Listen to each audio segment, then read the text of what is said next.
नमस्कार, जोहार। द भारत मित्र देख रहे हैं आप। मेरा नाम अभिषेक भारती है। देखिए, पुलिस, बुजुर्ग कहते थे ना कि भाई पुलिस जो है ना किसी की सगी होती है ना किसी की परमानेंट दुश्मन होती है। मैं आपको एक वीडियो दिखाता हूँ। देखिए, ये डीएसपी साहब है बागमारा के। याद है ये कहाँ की फोटो वीडियो है? ये वीडियो हिलटॉप आउटसोर्सिंग में कारू यादव गुट और आजसू चंद्रप्रकाश चौधरी गुट की भिड़ंत हुई थी। तो उसके बाद बाबू डी की ये तस्वीर थी, पत्थरबाजी में डीएसपी साहब घायल हो गए थे। ये वही जमीन है। अब उसी जमीन पर सोचिए कोयला चोरी शुरू हो गई है। कोई रोहित यादव है जो यहाँ से कोयला चोरी का खेल कर रहा हो, पुलिस के बिना सहभागिता के संभव है। तो गजब बात नहीं है। सोचिए, यहाँ पर डीएसपी साहब घायल हुए थे और यहीं पर कोयला की चोरी चल रही है। मैं आपको वीडियो दिखा रहा हूँ, देखिए वीडियो। खैर, अब आजसू के एक नेता है राकेश गयाली, जो कि प्रखंड बागमारा के अध्यक्ष है। वो लिखते हैं कि गोविंदपुर क्षेत्र के बाबूडीह में प्रस्तावित hilltop energy private limited outsourcing स्थल से अवैध खदानों को तत्काल बंद कर तस्करों के विरुद्ध कठोर कार्रवाई करने के संबंध में इन्होंने एप्लीकेशन दिया है। यह एप्लीकेशन किसको किसको दिया है? प्रधान सचिव खान भूतत्व विभाग को दिया है, प्रधान सचिव गृह विभाग झारखंड सरकार को दिया है, सांसद गिरिडीह लोकसभा के चंद्रप्रकाश चौधरी को दिया है, धनबाद डीसी को दिया है, वरीय पुलिस अधीक्षक धनबाद यानी धनबाद एसएसपी को दिया है, निदेशक तकनीकी संचालन बीसीसीएल को दिया है, महाप्रबंधक गोविंदपुर क्षेत्र बीसीसीएल को दिया है। ये सबको इन्होंने ये आवेदन दिया है। अब आप सोचिए, आपको टांडाडी बस्ती याद है ना भाई? वहां पर भी तो यही हुआ था, अवैध खनन हो रहा था, अवैध खनन हो रहा था, बस्ती धंस गई।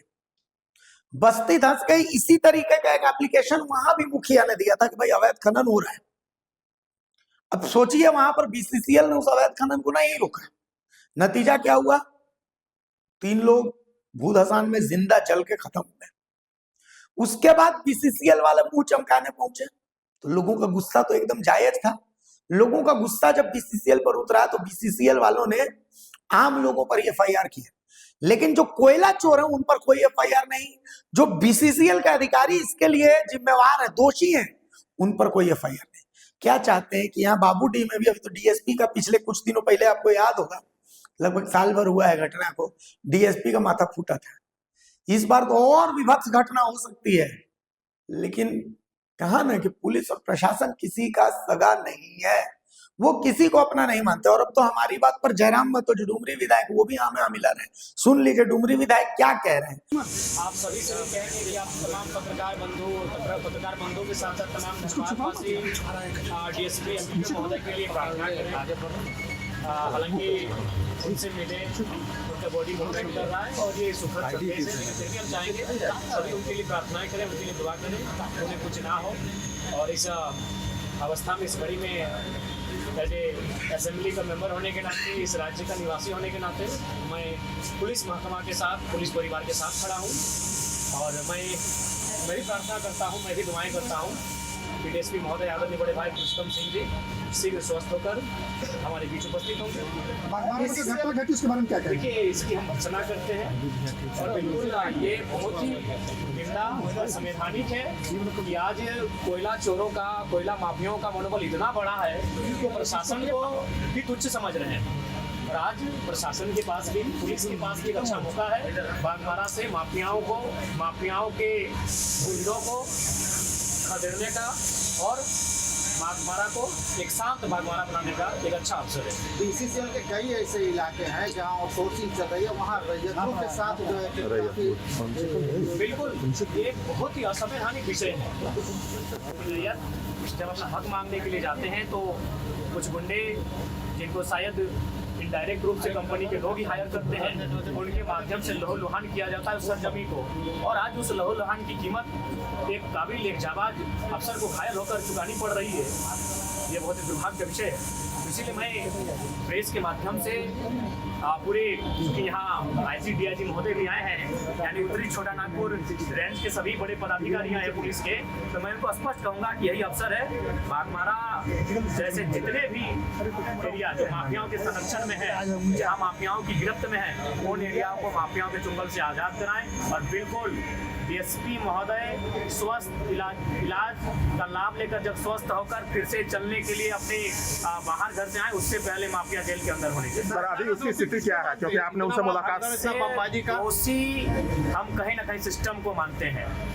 चाहे उसमें ब्यूरोक्रेट्स रहें, विधायिका के अंग रहें, सबकी मिली भगत है। हो सके बिल्कुल जो सिस्टम में, जो भारत का लोकतांत्रिक सिस्टम है, उस सिस्टम को हम दोषी मानते हैं। उस सिस्टम में इतनी ताकत नहीं है कि माफियाओं का मुकाबला कर सके। आज माफियाओं का मनोबल इतना बढ़ गया है कि एसडीपीओ को पत्थरों से मार रहे हैं। ये बहुत दुर्भाग्य विषय है, ये निंदनीय विषय है। सत्ता पक्ष का आदमी लग रहा वो। देखिए, ये तो आप भी जानते हैं पत्रकार बंधु, आपसे कोई चीज छुपी नहीं है। और हम ये भी चाहेंगे कि पत्रकारों को भी संरक्षण मिले ताकि आप सच्चाइयों को दिखा सकें। क्योंकि कुछ दिन पहले छत्तीसगढ़ में जो घटना घटी पत्रकार के साथ, उससे कहीं ना कहीं पत्रकार भी भयभीत है। और पत्रकार चाह के भी इस प्रकार माफियाओं को एक्सपोज नहीं कर पाते हैं। मैं मानता हूँ कि आपकी भी मजबूरी कभी आ जाती है कि आप कभी कभी सच्चाई से कभी मूरी आ जाती है। इसीलिए आज जब पुलिस के साथ हमला हो रहा है तो पत्रकार भी कभी कभी असहज महसूस करते हैं। और हाल फिलहाल छत्तीसगढ़ में घटना, बहुत ही दुर्दांत घटना हमारे सामने आई है। पत्रकारों के लिए सदन में क्या कुछ बिल्कुल, इस बार जो सदन हम जाएंगे तो पत्रकार, वकील, तमाम उनका भी प्रोटेक्शन एक्ट का हम जिक्र करेंगे, उसे सदन में उठाएंगे। और फिलहाल तो हम आज पूरे उत्तरी छोटा नागपुर रेंज के तमाम जितने भी पुलिस प्रशासन के पदाधिकारी हैं, अफसर हैं, उनसे मैं स्पष्ट कहूँगा ये मौका है। डीएसपी महोदय को ठीक तो होके आएंगे ही, वो मूवमेंट कर रहे हैं, सुखद एक पॉजिटिव संदेश है हमारे लिए, वो ठीक होके आएंगे ही। लेकिन वो ठीक होकर जब ड्यूटी ज्वाइन करने से पहले तमाम माफिया जेल के अंदर होने चाहिए। उनके एक एक शागिर्दों को जेल के अंदर उनका हिसाब होना चाहिए। आप एक विधायक के रूप में मुख्यमंत्री से लिखित शिकायत करेंगे? बिल्कुल, अभी जस्ट हम जब घर जाएंगे, हमने अपने असिस्टेंट को इसकी सूचना दे दी है और हमारे केवल हमारे हस्ताक्षर का इंतजार है। और ड्राफ्टिंग करके हमारे लेटर हेड में इस विषय को रख चुके हैं। ये बहुत ही गंभीर और संकीर्ण मामला है कि एक डीएसपी महोदय के साथ इस तरह का वारदात हुआ। तो कुल मिलाकर के डुमरी विधायक को सुनने के बाद ये सोचिएगा जरूर, खास करके बीसीसीएल को ये सोचना चाहिए कि क्या वो यही चाहता है। और झारखंड सरकार में जो खनन विभाग, उस खनन विभाग को भी सोचना चाहिए कि भाई आप किस लिए हैं। जिले में डीएमओ का पोस्ट किस लिए होता है? इसी सब को रोकने के लिए तो होता है। आपको याद है धनबाद में डीएमओ ने कभी कोयला गाड़ी पकड़ी हो? अभी हाल फिलहाल में मुझे तो याद नहीं पड़ता है। तो खैर, हमने अपना काम कर दिया है, बाकी अब प्रशासन को अपना काम करना है। बाकी डीएसपी साहब देख लीजिए, आप ही का ना माथा फूटा था जी, अभी वो देख लीजिए, पता नहीं खून बड़ा या पैसा, आप लोग तय कीजिए। बताइए, आज जो पत्र सौंपे क्या कुछ मामला है? आज ये मामला है, बड़ी दुखद के साथ बोलना पड़ रहा है कि आज हम लोग गोविंदपुर एरिया 3 में जेल को पत्र सौंपे हैं। जिस तरह से क्षेत्र में, पूरे बांगमारा में जिस तरह से अभी घटना जो घट रही है अवैध माइंस के कारण, अवैध कोयला के कारण, ये कल का भी जो घटना है गोरखपुर में जीएम को भी कोयला माफिया के द्वारा मारा गया। आपका टांडाबारी में जिस तरह से भूधसान हुआ, 3 लोगों की जान चल गई, उसमें एक बच्ची भी थी। आपके जो हिलटॉप कंपनी के बगल में बाबूडी में जिस तरह से माइंस चल रहा है, वहाँ पर भी इतनी बड़ी पैमाने से काम चल रही है। वहाँ पर भी आप 9 जनवरी 2025 को इतनी बड़ी घटना हुई हिलटॉप में भी, उसमें भी हम प्रशासन का भी शॉर्टेज हुआ।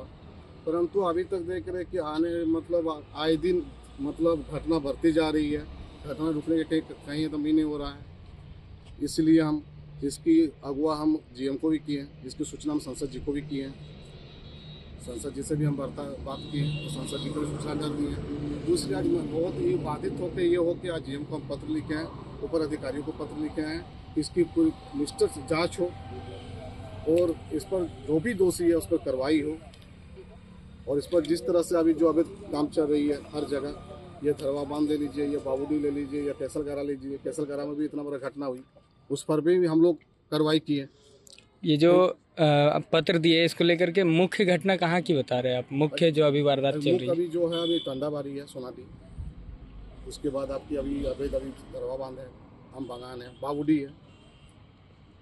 बाबूडी भी कल भी वहाँ पर वीडियो, वहाँ के वीडियो के माध्यम से हम जीएम को वीडियो भी वहाँ को सौंपे। अगर मान लीजिए इस पर अगर प्रबंधक किसी तरह की कार्रवाई नहीं करती है तो आगे क्या रणनीति रहेगी? प्रबंधक कोई ऐसा कार्रवाई नहीं करेगी तो हम लोग पूर्ण आंदोलन करेंगे, पूरे आईसीयू पार्टी और आंदोलन को उतरेगी।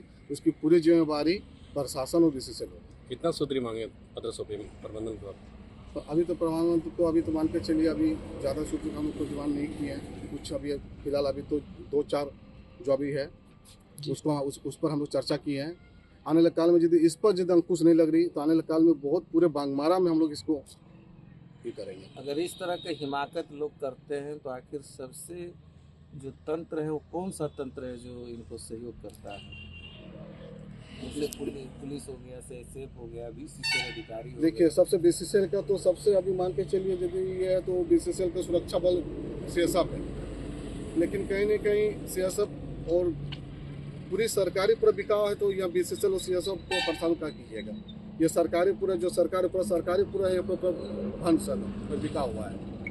प्रशासन पूरा मौन बना के रखे हैं, यहाँ बीसीसीएल पूरा मौन बना के रखे हैं। यहाँ पे टंडाबारी में जीएमओ को यहाँ खतरा गया, मारा गया, उस पर भी अभी तक कोई कार्रवाई नहीं है। कल जीएम को फिर पिटा गया। मतलब इस तरह से मतलब रोज कोयला माफिया को इतना मन भरा हुआ है, इतना मन भरा हुआ है, तो आए दिन किसी को भी कोई भी अधिकारी हो कुछ भी हो सबको एकदम अपने एकदम उछलने का काम कर रहा है। एकदम इस तरह से लोगों का एकदम मन भरा हुआ है। क्या परिचय हुआ? मेरा नाम हुआ राकेश गाली, आशु पार्टी प्रखंड